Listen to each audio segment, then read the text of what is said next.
Yeah, so could you just tell us how you first got involved in baseball, and what the start of your baseball life looked like? Yeah, I loved all sports. I actually grew up as a competitive gymnast first. My dad was a football coach, and they didn't want me to start playing football too early, out of being protective parents, but also saving some of the wear and tear on the body. So I didn't start playing football competitively until sixth grade, which here in Texas is very rare. Usually, by the time kids can put their pants on by themselves, they're playing football. So, um, always loved baseball. I was able to play that along with being a competitive gymnast.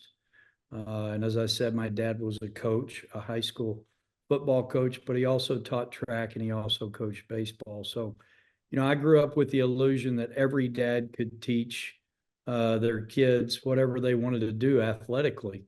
And didn't take me very long to realize that wasn't necessarily true. But my dad, my mother, and my sisters played softball, got two wonderful sisters, and everybody was always a big baseball fan. Grew up in Arlington, Texas, 1973. The Texas Rangers came into existence moving from Washington, from being the Senators. And that just accentuated it, from the point in time that I was 9 years old. 61 now, still love the game. Don't like a lot of the things that happen with the business part of it, but the game itself, I think, is the most relative game that has a parallel to what life will throw at you and how we try to stay mentally and physically balanced with that. Played through high school, was blessed to get a college scholarship, stayed at home, and played at the University of Texas at Arlington. Signed after my senior year with the Cleveland Indians. Played for 3 seasons, topped out at AA professionally. Was given the option of a job that could provide longevity, which was what I wanted in professional baseball. And thankfully had some ego management at a fairly young age. I opted to take the scouting position rather than come back and continue to compete for positions at AA or AAA. But I sought wisdom on that. I played for 5 different managers and 3 different seasons professionally, and I picked the top 2 and the 2 that I felt like would give me the most wisdom with making that decision. And they both said the same thing. They both said, you could kick around for several more years. They like my work ethic. They like parts of my skill set. They like my leadership skill set, my attitude. But they said, if all the stars align, you might make it to the big leagues, but probably not for a very long career. And that was where my heart was telling me anyhow. So I opted for the scouting position, stayed with the Cleveland Indians. The Yankees hired me away in 1989. I became part of their minor league coaching staff. I was 26, and then at 27, they crazily blessed me with a managerial position at 27 years old. So I became the youngest manager in the history of the New York Yankees. And that led to our sister relationship with the Nippon-Ham Fighters, which became the Hokkaido Nippon-Ham Fighters after my first year of managing over there for the 5 that I was over there. So that's how I got to Japan. I will continually talk about developing relationships because that's the basis for everything that I've ever done and tried to do and continue to do with my consulting business, is to have a strong foundation in building relationships, regardless of the culture and the situation. So if you want to be bored with more parts of my career, I'll rush through it. And if you don't, Sam, I'll let you take the lead on that.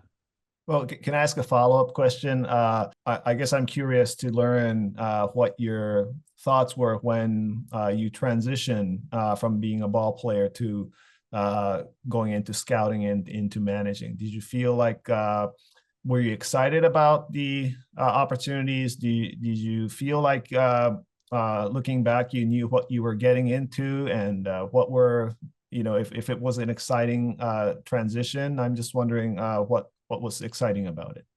Great question, and I've never been asked that one. And I've done lots of interviews. That's a great question. First and foremost, I'll tell you exactly what I told my wife of almost 34 years.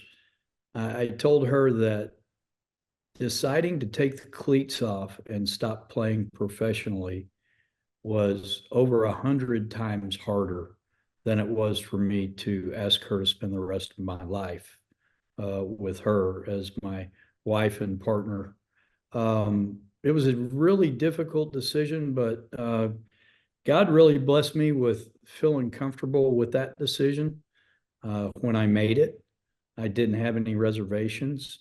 And I've always kind of compartmentalized and decided to have an attitude of gratitude and be thankful for the fact that I had the 3 years of experience along with the collegiate career, along with, elementary, junior high, high school. I still stay in touch with a lot of my teammates. I'm blessed that a lot of the players that played for me managerially stay in touch, and back to the relationship piece.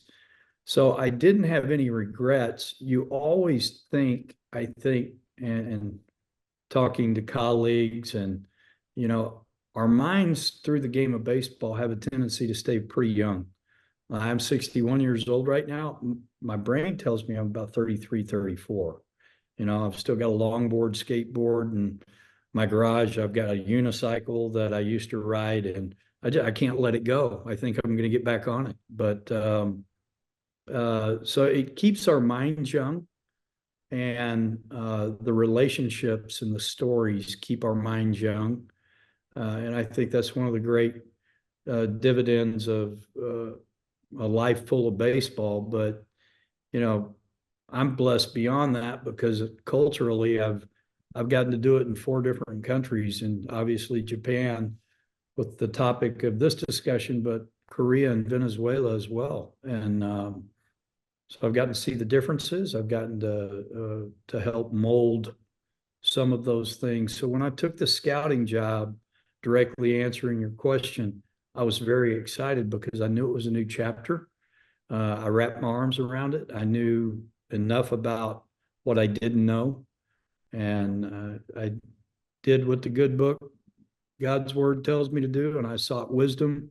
And I was blessed to come alongside a couple of very veteran scouts that wrapped their arms around me and showed me the ropes. So to a point where when the New York Yankees came after me through my Cleveland Indians boss, I told my Cleveland Indians boss that I'm not sure I want to leave the scouting job. I've learned so much. I like what I'm doing. He said, Trey, if you don't take this job, you're an idiot. As a matter of fact, you have to take this job. And if you don't, I'll never speak to you again. So a little bit of intimidation going, pressure going. Yeah, the opportunity to work for the storied franchise of the New York Yankees and give me a guaranteed 2-year contract at 26 years old for something that I had never done. That really would have been an opportunity that I would have regretted the rest of my life if I had not taken advantage of that. Okay. Well, let me ask a question. Can you tell us about your feelings and experiences managing in the Yankees organization? Yeah. First of all, I knew I wasn't deserving of the position. A gentleman named George Bradley, who was vice president of player development and scouting, he was the one that hand selected me to come to the Yankees, and I had met him during the 88 year of scouting with the Indians. And I guess he saw something in my leadership skill set that said, hey, we need to go ahead and do this now, make this young man a manager. It was a tremendous learning curve. Just, 2 years previously having been a player, and then only the 1 year experience of coaching. I was working with the likes of Stump Merrill, Cleet Boyer, some really famous New York Yankee people that had been in the game for much, much longer than me. Many of them were old enough and older than my dad. So I just tried to soak in as much as I could. And it really turned into a fake it until you make it type deal. And, managing different personalities with different ego management systems and levels of ego and skill sets. Back to building relationships. You've got to set a foundation for building relationships, but you also have to be organized and detailed as far as the process goes, not only collectively as a team, but individually in each personality. So we talked a little bit about this towards the beginning, but would you mind sharing a little bit more about what led you to become a manager of the Fighters in particular, and what were your thoughts when you first learned that you got the job? Yeah, it's an interesting story. Great question. I've only told that one handful of times, really. The relationship between the New York Yankees and the Fighters was one of, we never sent any players. The Yankees never sent any players to Japan. It was always a one-way road. They wanted to send players to the United States. And that almost always happened during our fall mini camps, whether it was instructional league or a mini camp. So they would come after their season and after our season. And I just befriended the interpreter. I just treated him the way that I would hope that somebody would treat me in a foreign country in a different culture. His name was Tsuyoshi Shimada. At the time, he was the director, and Tak Kojima was the president of the Fighters. And they would come over for, a month to 6 weeks. So there was plenty of time to get to know them. We bonded relationship-wise, and that was throughout the years of 1990, 91, all the way through my, probably 98, 99, something like that. And then I think the Fighters got a working agreement with a different team, if my memory serves correctly. But in 1995, I managed a Hawaiian Winter League team in winter ball, which was very, very difficult duty to have to go to Hawaii for 9 weeks. But somebody had to take one for the team. So I volunteered and I got the job. So it was wonderful. My wife still rags me about that. But during that, that was a 2-month season. During that 2-month season, it was in October and November. We had a rotation of Japanese players that would come over from Japan, and there were 5 to 7 on any given week. And it was to supplement our roster. And I was already in love with the Japanese player, but that really solidified my love. So the next time I saw Tsuyoshi Shimada and Tak Kojima in Tampa, Florida, probably that following fall, I just asked Toshi the question. I said, would the Fighters ever allow an American manager to come over and be with their major league team, keep my mouth shut, hit ground balls, fly balls, throw batting practice, whatever you want me to do physically, and just not coach and just absorb how you guys teach it in your culture? And he immediately said, no chance. He said, we are way too Japanese culturally, and we have never had a foreign employee. We will never have a foreign employee. All resonating from Nippon-Ham, the parent company, which is the biggest meat packing company in the country of Japan. And he said it'll just never happen. So, but after that experience, I asked my wife, I said, hey, babe, if we ever had an opportunity to go to Japan, would that be something you'd be up for? And she thought about it for a second, and she said, yeah, that would be fun. So I already had the big boss signing off on that, right? So I was a little deflated when Toshi told me there was no chance. Fast forward, after the Yankee job, I was interviewed and blessed to get the job with the Texas Rangers as their minor league director and field coordinator. And that was for the season of 2002. So I was at the winter meetings in 2001, December, and I already had the Rangers' new job. And I was talking to Brian Cashman, who is still the general manager for the New York Yankees. And we were in the lobby, just having friendly conversations. And he said, "Oh, Trey, I forgot to tell you, the Japanese guys were asking about you simultaneous to you interviewing for this Ranger job." And I said, "Really?" And lo and behold, I kid you not, I looked across the lobby directly in my vision, and Tak Kojima, the president, and Toshi Shimada, used to be the interpreter, now the director, were sitting in the lobby of the hotel. So I said, "Well, Brian, I've always thought you were a man of integrity. We'll just go over and check up on that right now." He didn't see him. So he just takes my lead, follows me over, and I greet my Japanese friends, and they both speak English. And they said, "Yeah, we were asking Brian about you. Congratulations on your new job. How long did you sign for?" And I said, "Well, I have a 2-year contract to be the director for the Texas Rangers." And they confirmed what Brian had said, and they also confirmed that obviously they had some interest in some capacity, but I didn't know exactly what it was. Then 6 months into that job, into the new year, June the 22nd, 2002, standing in the kitchen with my wife, and I get a call from Japan, Toshi Shimada, asking if I would like to be the new manager for the 2003 season. Obviously, top secret, their manager didn't know. I gave him the appropriate numbers to ask for permission to discuss it. And by August the 15th, I had a 2-year agreement to go to Japan. Was there anything you did to prepare to manage a Japanese team? And was your approach with the Fighters any different than how you approached managing the American teams and the Yankee system?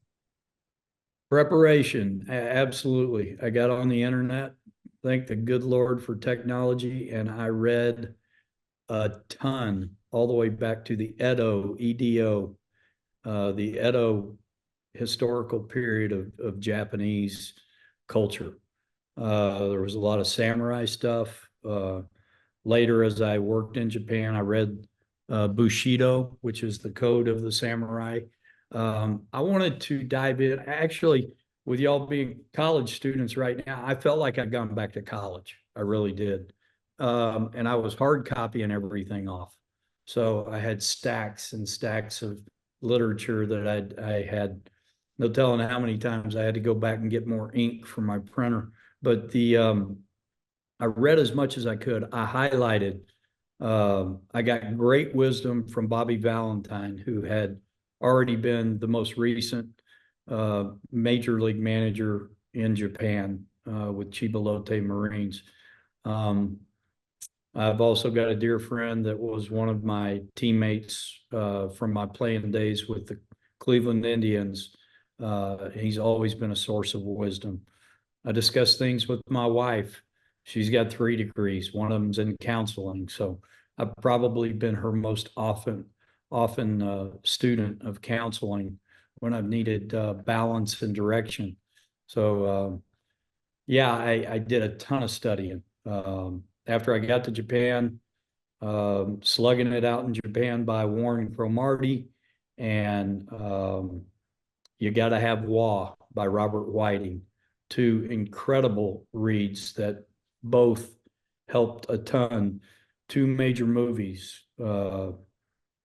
Tom Cruise in, oh gosh, I'm locking up on the name. The Last Samurai, or?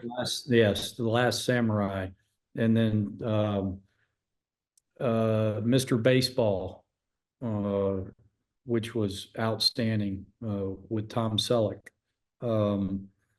Just anything that I could read or anything that I could watch or anybody that I could talk to that could give me informational, anecdotal things into the culture. And then implementation, Sam, the other part of your question, absolutely. My goal the whole time after reading as much as I had was the need for being ultra respectful. I was raised that way. So that was always pretty easy for me and came organically. But I wanted to accentuate that. So I came up with the mantra, this is West meeting East. And I had to remind my Japanese coaches, but especially my foreign coaches that I had over there during the 5 years, hey, don't forget, we're visitors here. We're in their country. This is not our country. Yes, I am leading. Yes, I am implementing a new system. And I had an incredible amount of autonomy, but I was surrounded by wonderful people and hopefully listened and garnered as much wisdom from my Japanese counterparts as I possibly could before making any, but especially major decisions. How would you describe your style of managing? Is it, do you give very specific instructions? Did you talk a lot, or did you let the players do their own thing and you're kind of behind the scenes? Organized, detailed, a lot of communication with as few as words as possible due to not wanting to confuse the interpretation part of it. My old interpreter now is the director for the Fighters. So, you know, he's always been like a family member. His name's Kenichi Iwamoto. I always wanted, back to the respectful part, I wanted to be respectful of his time. You know, you factor in my Texas slang, you know, and the fact that some words just don't, they're non-translatable. They don't have some of the same words. Along with my mantra of East meets West, that first year, it was all based on, let's see if we can do away with this cultural thought of it being work ball, and let's make it the game baseball. So I continually emphasize to my interpreter, they've got to have fun doing this. Yes, it's important. Yes, we want to win a championship. Yes, we have a big responsibility. Yes, they have the code in Bushido, the code of the samurai. And if they don't put in enough reps in one day, then their soul's not going to rest and sleep well at night. But really, it was letting them understand. And then two major phraseology things that I learned early on was I wanted to know, which is not cultural and not the Japanese way. I wanted to know, bless you, I wanted to know really how they felt in their heart.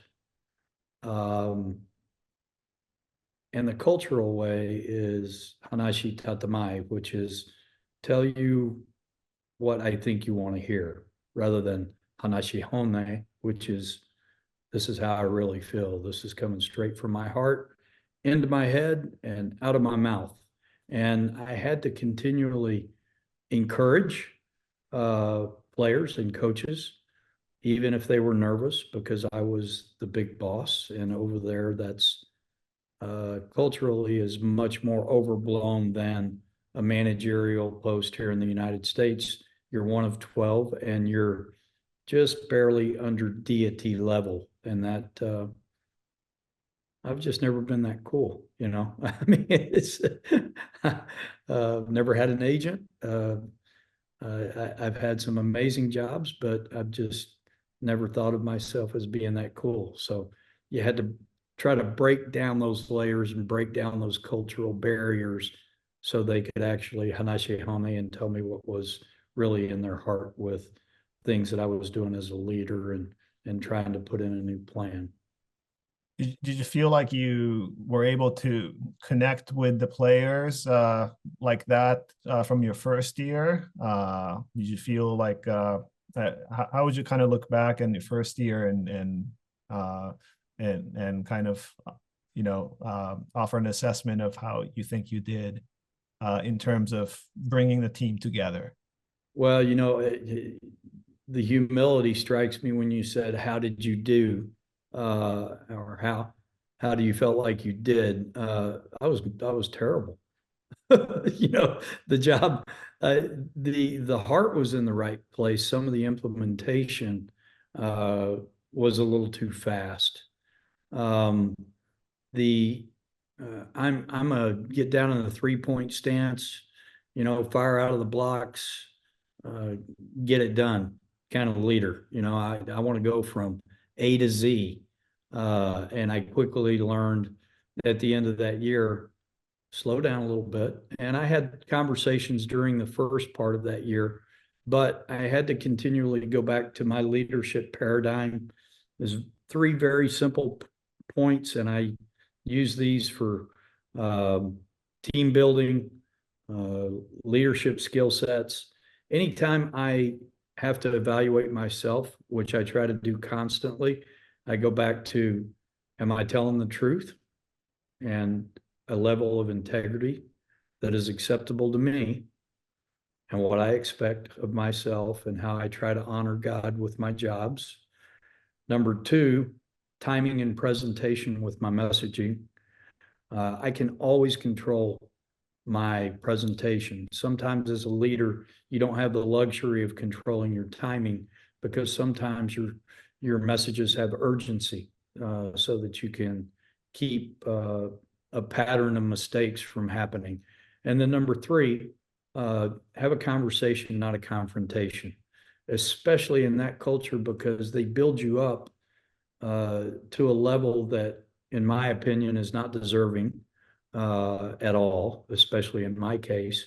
But I go back to the old adage, when I get dressed in the morning, I put my shorts or my pants on one leg at a time. I don't jump into them. I'm the same as any other guy. I've just been very blessed with what I've been able to get to do in life and in the game of baseball. So, but there's always a lot of self-reflection and self-coaching, and then again, seeking wisdom. And I was surrounded by wonderful people that weren't afraid to tell me the truth. So after your first year, in 2006, you won the Pacific League Championship, and then you won the Japan Series. What do you think the biggest reasons for your success were? Was it that you had settled into this leadership strategy, or were there other factors? Well, I'll tell you what I said, although it's not Japan, but I made this like the aha last point that I made when I said goodbye in Korea. When I decided to retire in my second year, and we had just won a championship in Korea, there was all ownership, wives of the parent company, all the staff, all their wives, all the players, all their wives. My precious wife was in attendance, and even some of the children. And we had this massive celebratory banquet honoring us as the champions. My last point was, if you don't remember anything else in the last 2 years that you may have learned, or that I've emphasized with this leadership role, please remember this: managers manage, coaches coach, players win championships. So, Riley, answering your question, we made wise decisions to change our roster. And that's a lot of times in Japan, culturally, they hold on to players too long out of loyalty to players that have represented the parent company, represented their baseball team, served fans, represented their families, and represented the name that they're wearing on the front of the uniform.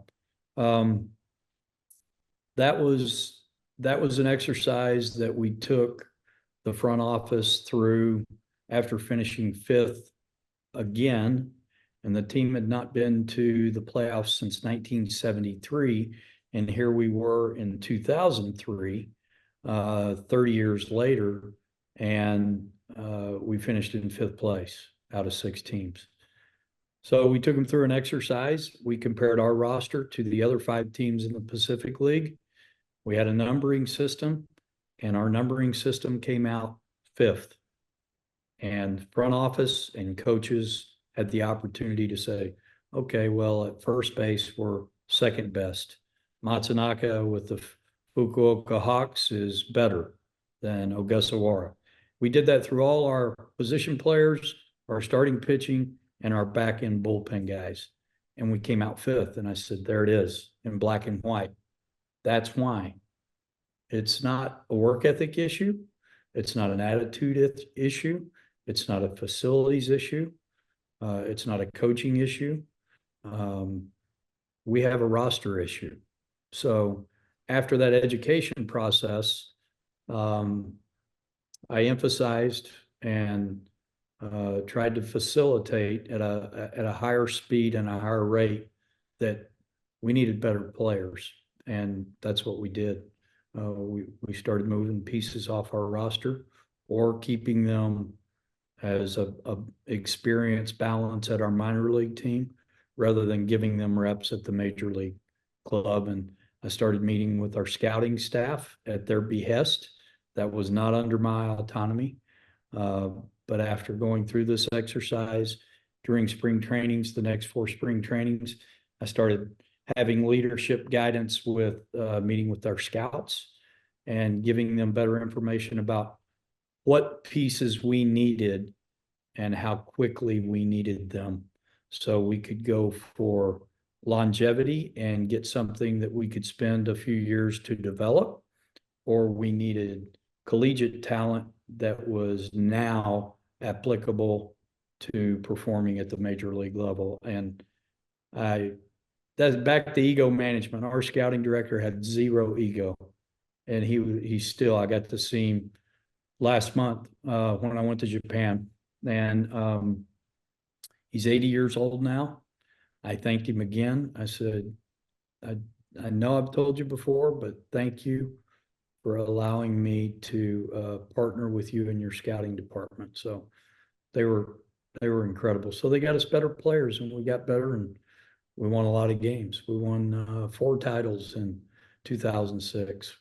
Won the Pacific League, then we won the Climax Series, and then we won the Japan World Series, and then we won the Asian Cup. So it was, man, it seemed like every 10 days we were having a different champagne party. So it was really cool. In 2007, you won the Pacific League Championship, but then lost in the Japan series against the Dragons. How would you compare 2006 and 2007? Was there anything different that you did in the 2 years?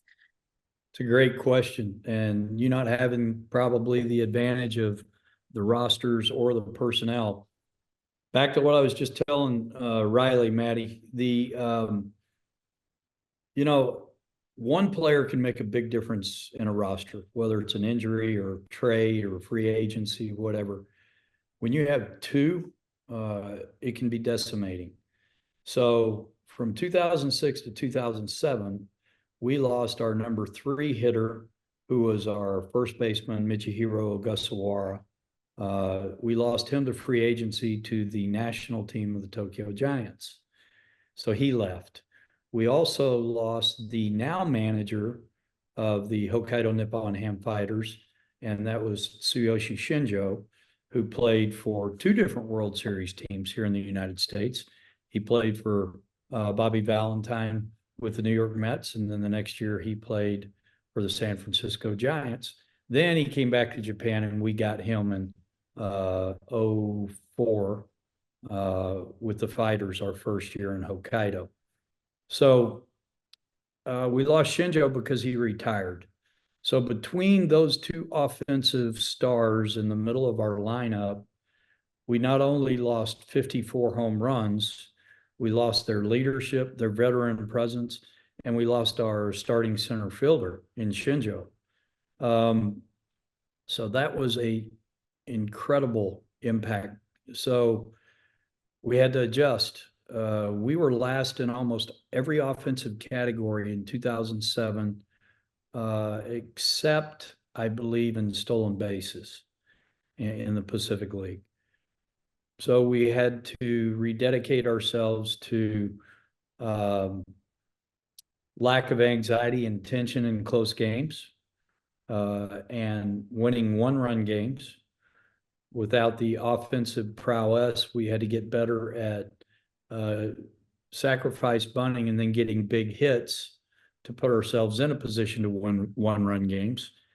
So we really had to pitch it, and along with pitching it, you got to catch it. So it had always been an emphasis to build from our strengths of starting pitching and back in bullpen pitching. We had to improve our defense. And then our mantra in 2007 was, don't worry, we'll figure out a way to score a run.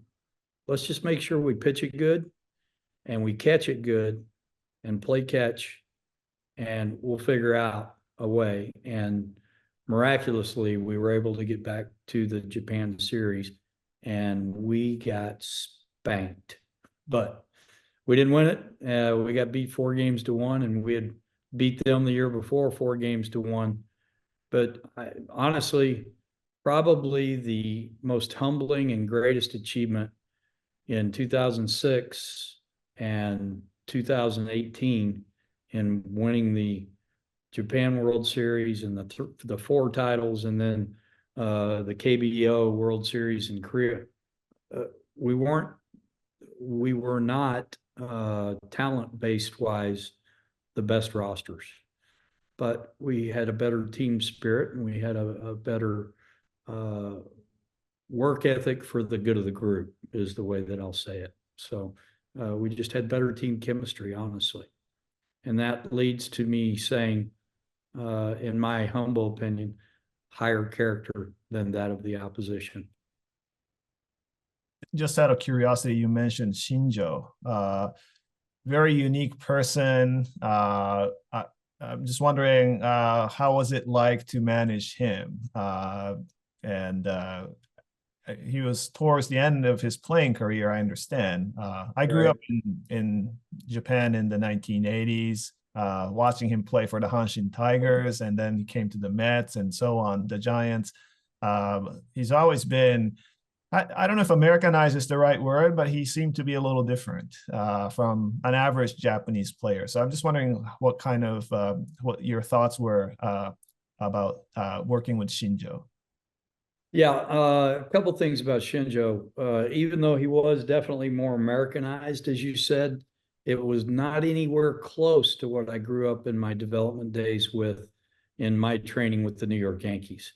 I mean, the things with the New York Yankees were very structured, very detailed, very regimented. Mr. Steinbrenner as the owner, everything had to be on time, down to the second. We had a set of Yankee rules and regulations. I am not compliant at all right now with my mustache and beard. We had to be clean shaven every day, and I can grow this in a week. So I used to be so paranoid about my appearance of being clean shaven for the ball game that in case Mr. Steinbrenner came by the AAA ballpark when I was AAA manager in Columbus, Ohio, I would have to wait until after batting practice to shave, so I didn't have the 5 o'clock shadow.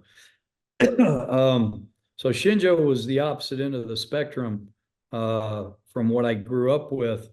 An American word that could be applied to Shinjo would be eccentric. He's a free thinker. Now, having said all that, with all the flair that goes with Shinjo, great work ethic, great teammate. Be on your toes because there's a pretty good chance he's going to do something that you're not ready for.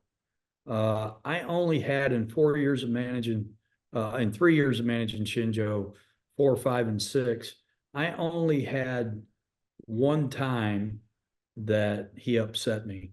And the only reason it was upsetting to me, his heart was in the right place and his intent was okay, but he blindsided me. And I wasn't prepared for that. He took infield for the Hokkaido Nippon-Ham Fighters in our home dome with his Tigers jersey on. So that did not set well with me from a standpoint of loyalty and honoring our fan base and honoring our Nippon Ham group who was paying his salary. So we talked it out. I got over it very quickly. He was just trying to honor the lineage of his professional baseball and where it started with Henshin. And I had total respect for that, but that could have been displayed in a better way. And certainly it could have been displayed with letting the boss know. And I happened to be the guy that was the boss. So that ruffled my feathers a little bit, but as I said, I got over it. So, almost every skit that he came up with and everything that he did, his heart was, is there an ego there? Yes, there's an ego there. But in my opinion, he has pretty good ego management. It was always for a heart of doing something exciting for the fans. That brought more fans to our ballpark, which was better for our baseball franchise and for the parent company. And every time he had an opportunity, he would include his teammates in some of his otherworldly adventures and skits that he would do. So personally, I love the guy. A lot of people don't like him to this day. I think Shinjo's probably one of those personalities that you either like or you don't. I don't think there's too much in between with him. I've had lots of people ask for counseling because they know I love him. So I just share transparently and genuinely why I do love the guy and where I believe his heart's at. And for me, if you really want to know the character of person, of any individual, try to figure out where they're coming from their heart.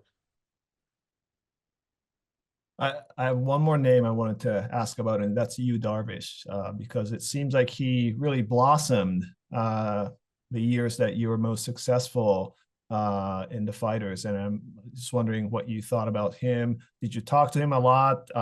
And was he already talking about wanting to come to the majors? What was your relationship like with Darvish? To this day, still very, very good. He actually, on my PowerPoint deck for my consulting company, he was gracious enough and he gave me just a glowing statement of different people in my life of baseball in support of my resume. Yu was 18 years old, probably one of the more pressure-packed business decisions that I had to make because I got a lot of external pressure, internal and external pressure to start him at the major league level right out of high school, which I refused to do. I refused to do that because there was no downside with my training of my 13 years with the New York Yankees. There was no downside for him paying his dues a little bit as a professional player, getting his feet wet at our minor league team. Now, could Yu Darvish had come straight to the major league team and been successful? That's subjective, but I think that most people would look at just the resume, the stuff, the moxie, the presence, and say, yeah, definitely. As his manager, I would say very high probability that he could have stepped right in. I think that I did have autonomy on that decision. I got a lot of pushback. I got a lot of pressure, but I stuck to my guns. And he only had five starts at the minor league. I believe it was 5 starts. We called him up, and on any given day, he was a man amongst boys in the major leagues. He was immature. He made some immature decisions that got national publication time, and we had to have some sidebars, more father to son type conversations than they were manager, Japanese style or American style to pupil, student, player. I just wanted to love on him. I've always had a great relationship with his father. I got to see his father at the opening of the new SCON field last year. We embraced as we always do. He has thanked me. Oh gosh, I can't even count how many times he's thanked me for monitoring his career and his pitch total to make sure we took care of his arm. And to your question, aspirations of him pitching in the major leagues, I knew from day one that's what he wanted to do. And I was very transparent in being loyal to the Hokkaido Nippon-Ham Fighters parent company and the baseball club. I told them from day one, there's a lot of things that I will not suppress. I will not come to Japan and suppress my faith. I will not shove my Jesus down anyone's throat. But if someone wants to know about my faith system, then I'm going to share. They had no problem with that. And that is much to their credit, especially in the Japanese culture, as you know, Kitamura-san. And it's, I did the same with players as far as their hopes, their dreams, and their desires. I told the Fighters ownership group, I said, if a player comes to me and asks for my wisdom and my guidance on how they can get to the United States without pressuring them and without encouraging them, I'm just going to give them facts of information. But I'm not going to dissuade them. And I will never dissuade them in any way, shape, or form from following their heart's desires. So, and once again, to the credit of the Fighters and their leadership group, they didn't have a problem with that. So, Yu Darvish was always very open, always very honest. We had many private conversations and still have a relationship with him here in the United States. So you mentioned that while preparing to manage in Japan, you sought advice from Bobby Valentine. I was wondering if there were any specific pieces of advice that stuck out to you, and if there were any other foreign managers that you sort of took wisdom from. Really good question. Yeah. Okay. So Bobby Valentine and I had never met. Back to aforementioned friend that I played with in the Cleveland Indians system, Jim Grossman, lives in Arizona. He was in our wedding. Best of friends and always full of wisdom. And back to me not being cool. I've never been cool enough to have an agent. So I've negotiated all my contracts my whole career. That's twofold. Number one, I didn't think I was good enough or cool enough to have an agent. Number two, I've worked pretty hard for my money, and I don't want to share that with an agent to negotiate my deals. If I can't eloquently explain what I believe my skill set is worth, and a lot of times culturally, because those have been my more formidable contracts, make it make sense in their culture, I'm probably not deserving of the job. So Jimmy calls me, my friend in Arizona, and he says, Trey, with this going on with negotiations with the Fighters, you have got to get in touch with Bobby Valentine. He's the guy that's done it most recently. Well, at the time, Bobby V's managing the New York Mets in the big leagues, and here I am, just a minor league director for the Texas Rangers. But the common thread was he had managed the Rangers for many years, along with being a veteran baseball man. My resume was building. So Jimmy was able to secure his email, sent that to me, emailed Bobby, introduced myself, and within, I think it was like 18 hours, he emailed me back. And he said, I would be more than happy to help you. Obviously, I've got a busy job, but here's my office number and here's my cell phone number. Who does that? There are people here in the United States. At one time, Bobby Valentine was one of the least liked guys in Major League Baseball. Bobby is Bobby. It's kind of like Shinjo. I mean, I love Bobby. Bobby was so gracious to me. I called at the appropriate time the next day, and Bobby took my call in his office, and we talked for about 20 minutes, and that's all the time that he had. And then I believe we spoke again the next day. And between those two conversations, he gave me incredible wisdom about what my mind was going to do if I ended up getting this job, about what my mind was going to do on the baseball field in a foreign country, specifically that foreign country. And he was also instrumental in some of my wording and some of my requests/demands in structuring my contract. So there is nothing to this day. If Bobby Valentine called Trey Hillman and said, first of all, Bobby doesn't need Trey Hillman. So, but if he did, if he called and asked for any of my wisdom or anything that I could do for him, I'd be Johnny on the spot and help him any way I could. So great question. I love Bobby V. He's with the Angels. After I decided to hang it up after the 21 season, after I'd finished my maxing out of my major league pension plan and get out of the way for somebody else to have that spot, I joined the Angels, and we actually reunited and got to be around each other different times during that year. We had some fun stories to talk about.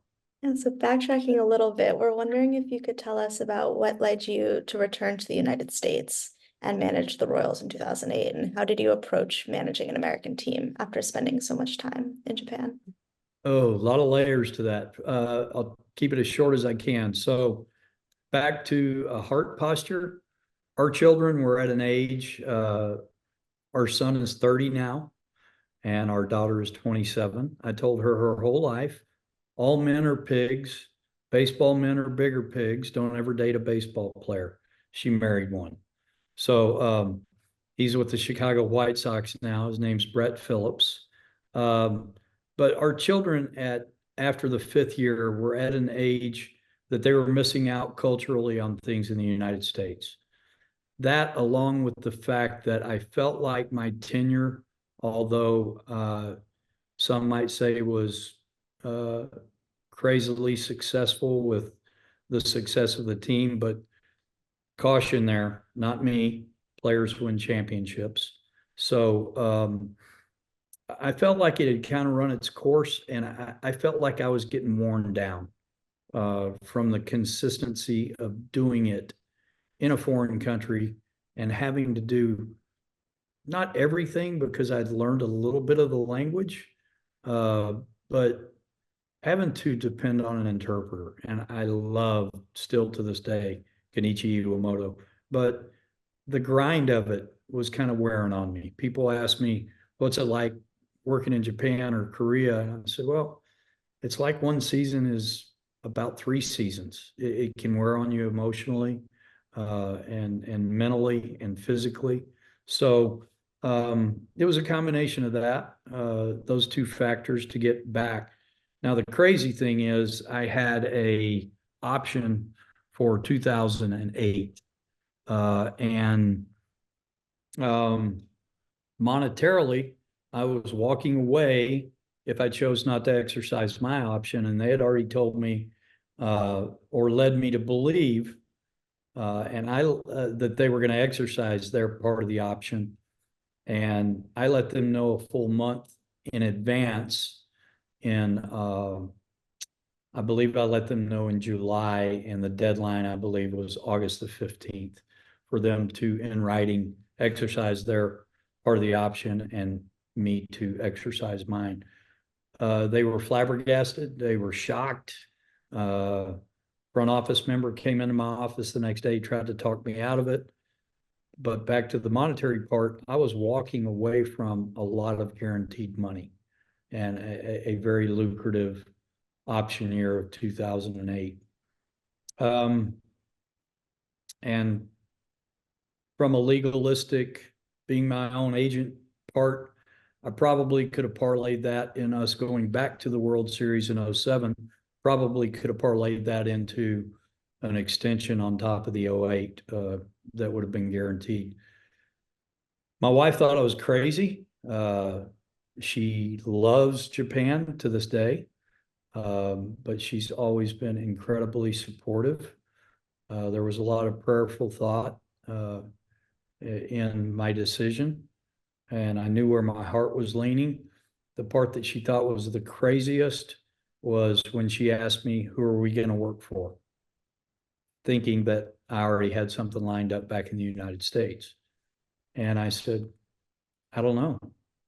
And she looked at me with really big eyes and she said, you don't have anything set up yet? And I said, no, but let me ask you a question. I said, hasn't God always put us exactly where he wanted us? And she said, yes, he has. I said, then let's just be faithful. And I had not even spoken to the Kansas City Royals at that point. And then several weeks later, Kansas City Royals called, asked if I could meet them in Hawaii to make travel easier on them and kind of a halfway point for both of us. And I was preparing my team to play against Bobby Valentine's team for the Pacific League. I believe at that point, I think it was the Climax Series. I said, I can't. I'm sorry, I don't have a window. They said, well, then we're coming to Japan. Flew to Japan. We had top secret interviews. I don't think they even left their hotel. There were two of them, the general manager and his top assistant GM. And we went at it really hard early in the morning for 2 days. And within 5 days after they left, they called and offered me a guaranteed 3-year deal. So then I had to re-explain to the fighters and the media, please believe me, I didn't have this in my back pocket. That just happened. So I wanted to be forthright.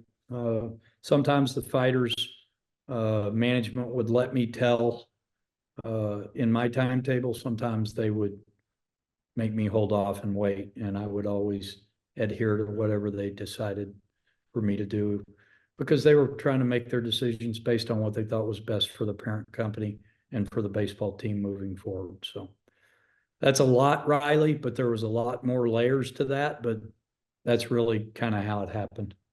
Are there any lessons or techniques that you acquired while in Japan that you then applied while managing the Royals?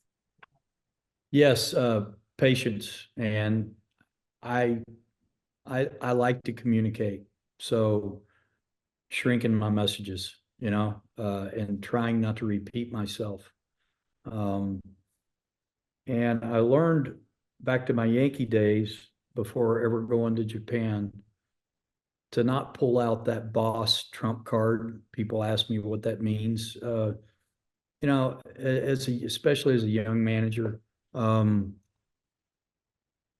you have the position. People know that you're the leader.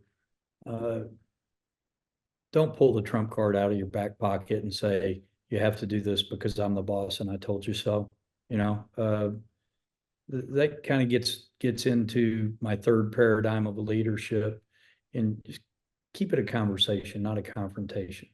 Yes, you are the leader. They know that coming into this. So, yeah, that's kind of where my mentality helped me from my previous training before Japan. Japan helped fine tune that to hopefully a much deeper level, working through interpretation. This might be another question with layers of answers, but then you would transition to Korea and to manage this, is it the SK Wyverns? And so would love to hear the story there, how you got there. Well, one of the in-game personal objectives for me has always been provide for my family. So, you know, and that goes back to the way I was raised. I saw both a hardworking father and a hardworking mother. Nobody needs to get their violins out, but you know, we did not grow up with a lot of money. We were lower middle class, and we were fine with that. Earthly things, I've been blessed way beyond what me and my family deserve. We try to be gracious with that and generous with that. Going to Korea, after I finished managing and got let go from the Kansas City Royals in 2010, in my third year of that 3-year contract, I made a conscious decision that I'd never wanted to manage again. And there are some really important lessons that I've always learned that I continually learn in my life. And that's, if I go with my plan, it's going to end up being screwed up. If I go with the direction God's leading my heart, through the guidance of his Holy Spirit, things are going to be okay. So back to the security for my family, I always wanted to get to the major leagues on the pension plan. There's only 7 spots that the Players Association allows. The manager is mandatory, 2 trainers, and then you get 4 more coaches.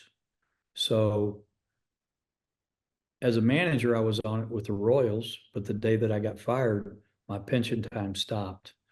The next year, God blessed me with a pension position as the bench coach for the Los Angeles Dodgers. So I started adding more time to my pension. That ended after 3 years. I went back to the Yankees as a special assistant. That's not a field pension position. God blessed me with getting the Houston Astros bench coach job. So once I got to the Astros, that was year 6 and year 7. And I had already signed, that was the years of 2015 and 16. And shortly after the season, I re-signed a 1-year plus a 1-year option. And that would have guaranteed me my 8th and my 9th year.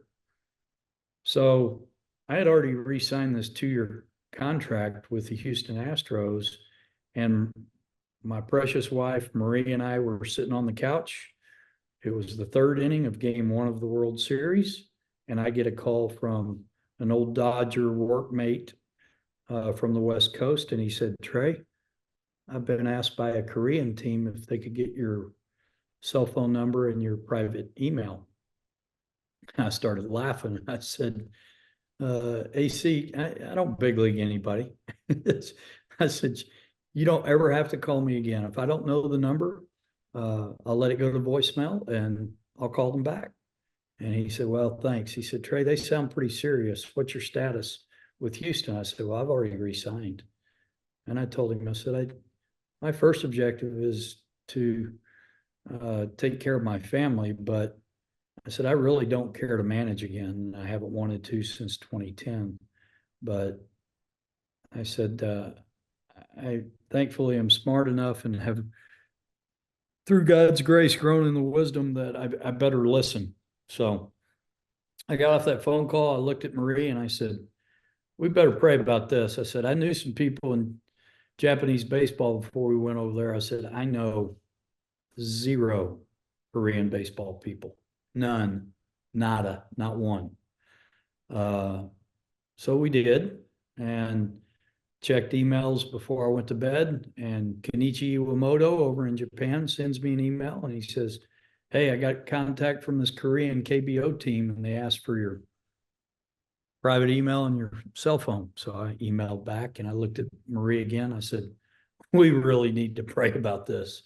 So within probably a 10-day period, they had sought permission through the Astros leadership, general manager, ownership, and were granted permission. I had conversations with the Astros that I was just going to listen. And they flew from Korea, landed in Dallas, and drove 3 hours to my house. We spent about 7 hours with them, cooked for them here at our home, did an interview, and within a week after that, had a 2-year guaranteed contract. And there was no doubt it was not my plan. It was God's plan. And I did not want to leave my home state team. I was coming home on off days. My wife's family's from the Houston area. I was getting to go back to my hometown of Arlington, Texas, and play the Rangers in the same division. I did not want to go to Korea, but that's what God wanted. And same thing as, the other career decisions that God has led.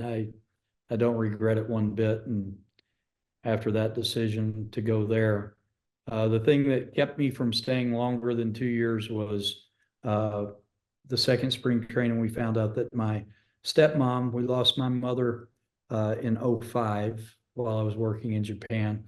My father remarried in 2008.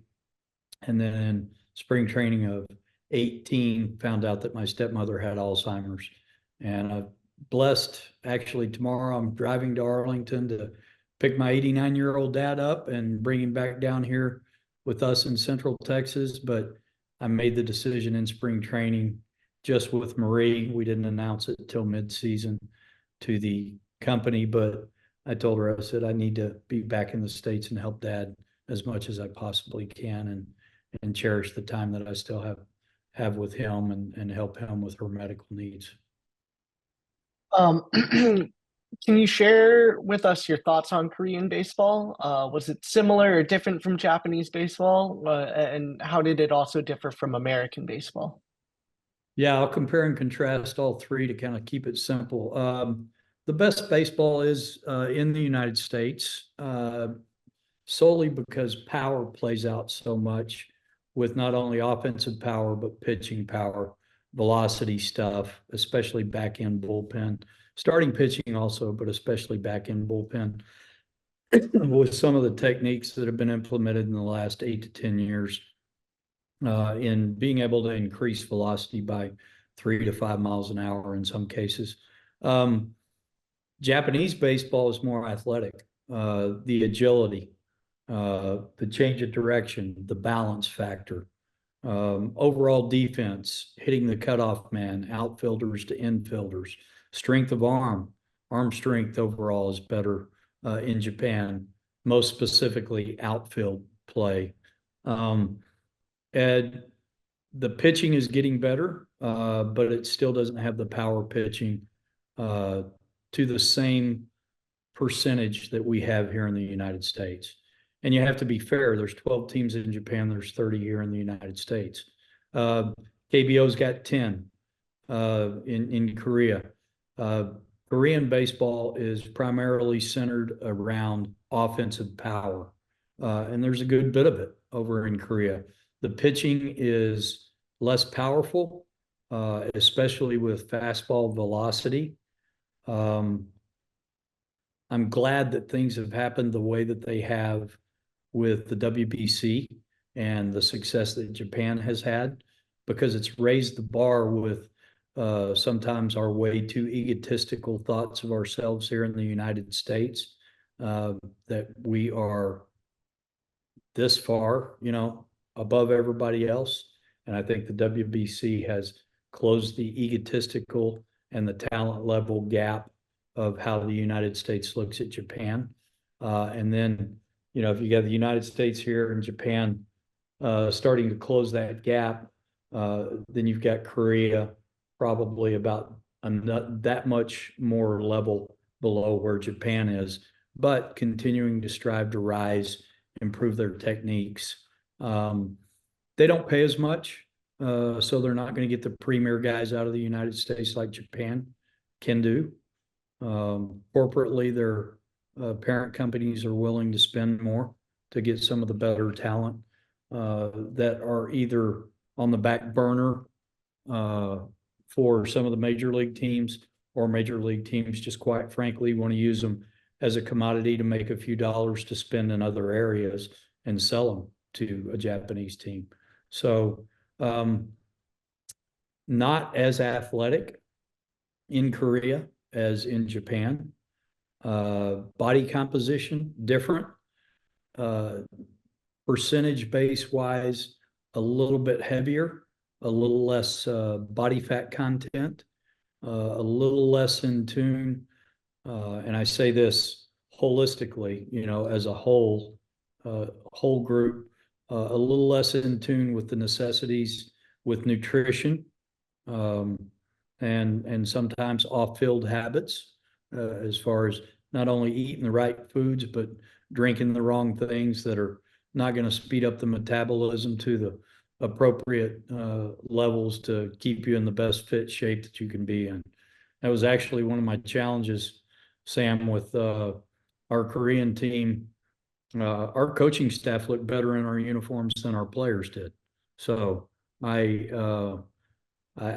got with my strength and conditioning coordinator, who was bilingual and a tremendous, not only scientifically, but with relationships as well.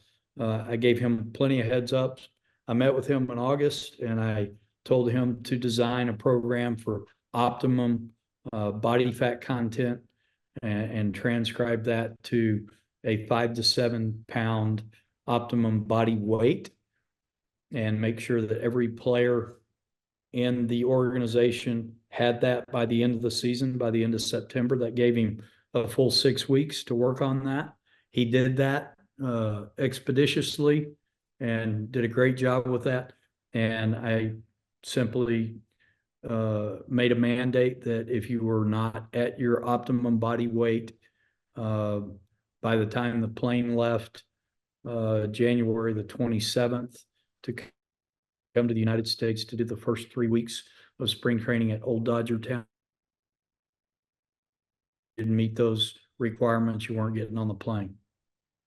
And that raised some eyebrows, and guys got in better shape. So I think we're wondering if you can next describe your feelings winning the championship in 2018 and why you think your team was so successful, if it was some of these practices you've described, or if it was other things with the specific players and the rosters that you've described in your experience in Japan. It was roster. We didn't have to overhaul it as much as we did in Japan. And obviously the championship came in my second year there. I think it was their buy-in, the staff and the players' buy-in, understanding. And obviously you come with some clout and maybe things that you do deserve, leadership skill set wise, and maybe some things that you don't deserve, because players have won championships and titles for you previous and on the same side of the world, obviously talking about Japan. But the implementation of the things that I learned in Japan, and not just in Japan, but doing it in a different culture, that sped the process up. People ask me now, what do I do now? Well, you know what I do now with my consulting? If people want to utilize my consulting services, I just keep it simple. And I say, you know what I get to do? I get to go around to different leaders and different players, strength and conditioning, trainers, managers, front office personnel, and tell them about the thousands of mistakes that I've made, and in hopes that they don't make any of them. And then when I see with my perception of somebody going down a leadership skill set path that I know has had negative results for me, if they allow me to, I can interject and say, hey, I had a similar situation. Would you mind me telling you about that? And I tell them about that, and then I tell them about the absolutely horrible results of my leadership in a similar situation. And then if I'm really doing my job as a consultant, I give them a couple of options that might fit their personality, and say, maybe you can look at it this way. So with the implementation of the plan, yes, I did make adjustments. Yes, I was probably better. but there still has to be acceptance, which hopefully meant that my presentation was better. My implementation was better. And probably the most poignant thing that happened after the championship, we won it in Olympic Stadium, at the home stadium for the Doosan Bears, who we beat. And we won 4-1, and they were the heavily favored team. They finished 12.5 games ahead of us in first place. And there was a reason they did. They were 12.5 games better than us. We had I think either right at a 500 or maybe 2 games under 500 head-to-head competition with them. But the most impactful thing that happened was their manager stood in the dugout and never moved for an hour and a half, watching us celebrate on his field, doing all the obligatory things of getting my Manager of the Year award and accepting the championship trophy and going down the left field line and honoring our fan base and passing the microphone around with different team leaders, expressing how much we love our fans and thank you. And my interpreter kept tugging on my shoulder and saying, he's still in the dugout. We've got to go talk to him. And I just said, I'm not going to leave the guys that made this happen. I get where you're at. I will respect and honor him as much as I possibly can with his gracious professionalism, wanting to congratulate or whatever it is he wants to do for, at that time, it was over an hour. And then finally it got to a point where I said, okay, let's go. He was still standing there. I went over, he had his interpreter standing right beside him. And the first question out of his mouth was, after he congratulated me, was, how did you do that? And as an opposing manager that always wants to win, that was such a blessing of a question coming from an opposition manager. There was some ego there. It made my ego feel good. But I immediately redirected that to the strength of why we won. And I said, well, I know that you probably know this, but I'll reemphasize this. It's not always the best team that wins the championship. It's the best team at that particular time that wins the championship. And I said, you have a great team.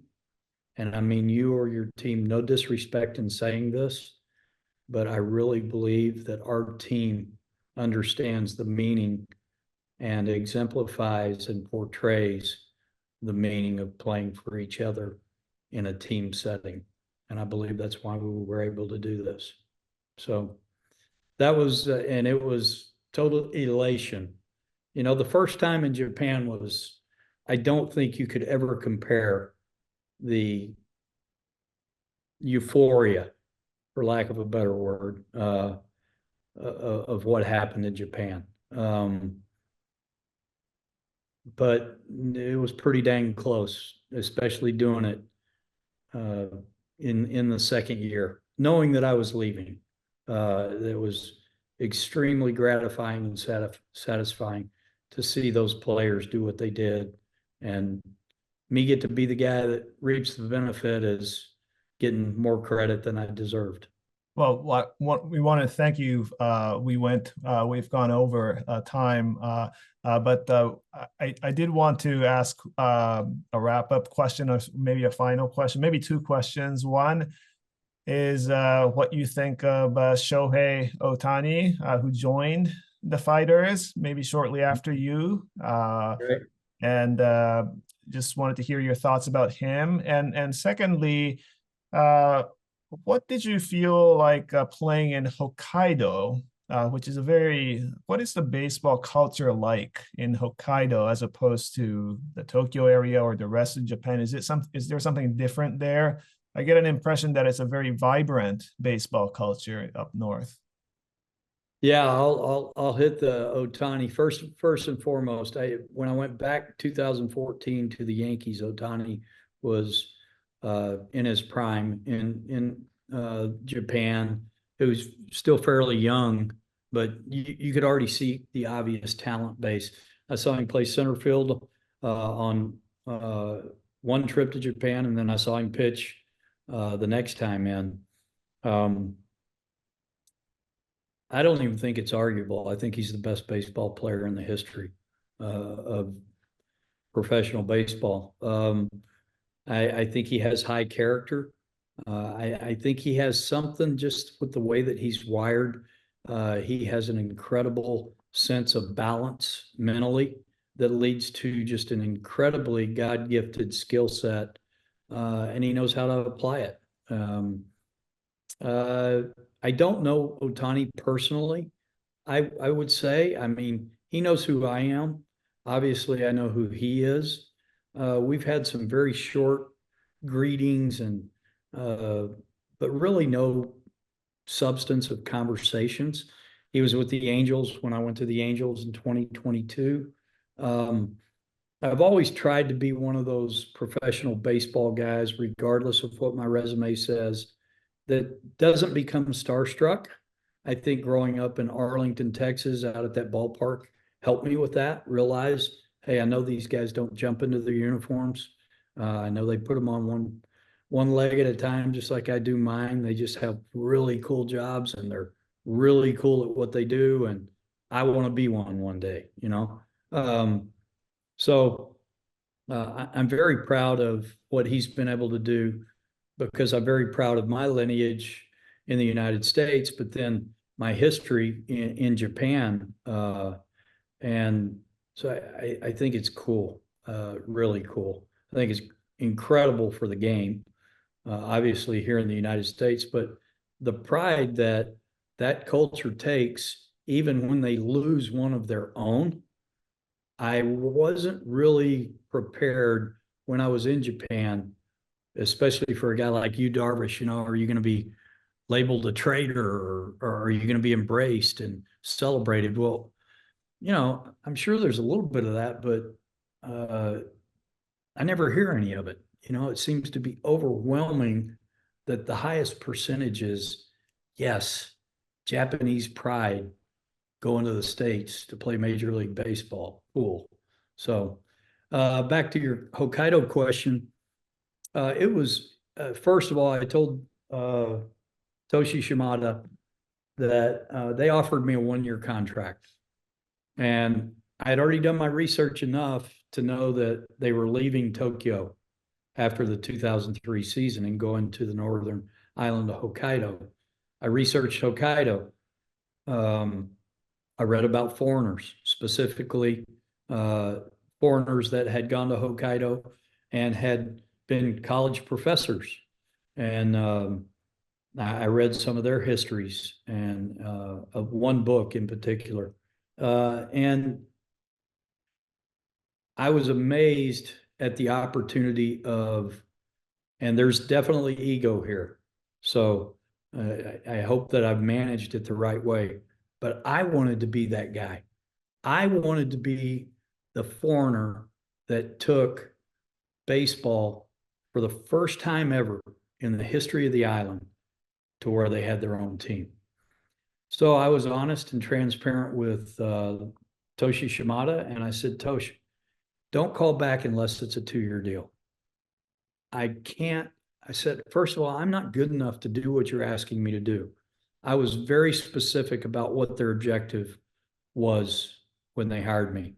And their objective was, we want you to build a sustainable championship caliber major league system from top to the bottom. Whoa, that's a big ask. So then we had to get into specifics.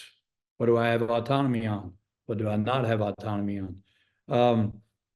So when he called and said, we've got a 1-year deal, I said, don't call back. I said, this is not personal. This is business only. You and I will be friends forever. But I love my job for my new hometown team. I signed a 2-year deal.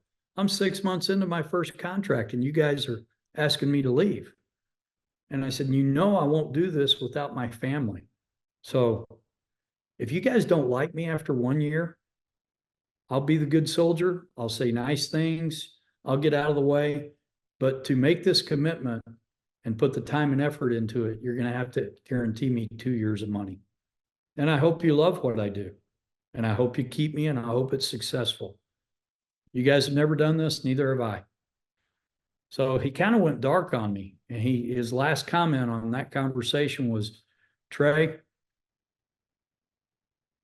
ownership will never agree to a 2-year deal. And I said, okay, well, you told me that there was no chance of me coming over and throwing BP and hitting pungos either. So here we are. Now you want me to be your manager. I said, I hope to hear back from you. And it was, he went dark on me for about 10 days, I think it was. And I was kind of like, did I just make a big mistake? You know, biting my fingernails. But once again, just gave it to God. God, take it where you want it. And he called back and he goes, he sounded totally exhausted. He said, you got your 2-year deal. And I said, sweet. That's great. I'll let the Rangers know. So I did. He did. And Hokkaido, more specifically, and for me in my heart, it was like God sending me to Texas in the other side of the world. I went from 8 million people in Tokyo and 12 to 14 million 5 days a week with millions commuting in to the wide open expanses and the beauty and the forestry of the island of Hokkaido. And I was literally thought I'd died and gone to heaven. It was awesome. My wife hates cold weather, so she had never driven on the opposite side of the car, on the opposite side of the road, and in snow. So that was a learning curve and speaks to her courageous personality with 2 little ones, having to get them to international school. But it was incredible. And anyone that ever asked me about going to Japan, I say, if you're going to go all the way to the other side of the world, spend a little bit of extra money, go ahead and go do the Tokyo thing, the Kobe thing, Fukuoka, whatever, but you have to go to the island of Hokkaido. So I love my Hokkaido neighbors and my Hokkaido family. I love it up there. So every chance I get, we get back to Hokkaido if we're in the country. Well, thank you so much for speaking with us. We learned so much, and we really appreciate your time. Thank you so much. If there's anything I could ever do for any of you speaking engagements or calls, or don't hesitate, please. Kitamura-san, thank you so much. ありがとうございます。